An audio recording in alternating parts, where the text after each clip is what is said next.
নমস্কার, কেমন আছেন সবাই? স্বাগতম জানাই আমার চ্যানেলে।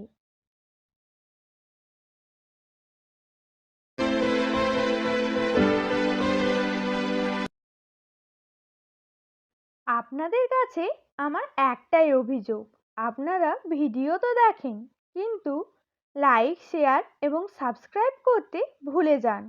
আপনাদের একটা লাইক আমার ভিডিও করার ইচ্ছে কয়েক গুণ বাড়িয়ে দেয়।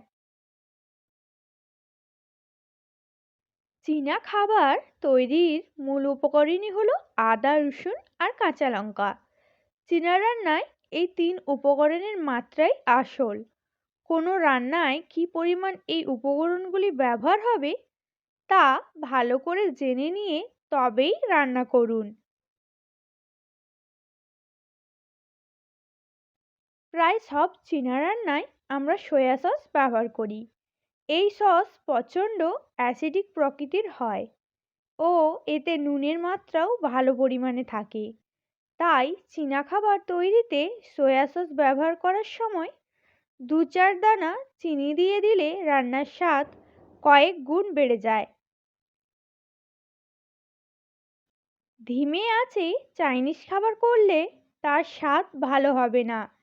এই সব পদ রান্না করার সময় কড়াই ভালো করে তাতিয়ে নিতে হবে।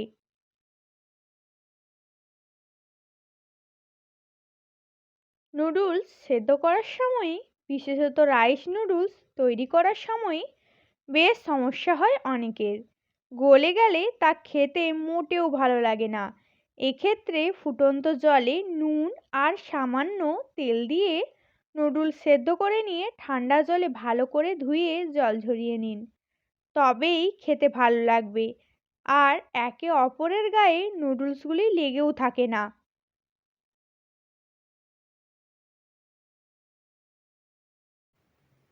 Thank you for watching.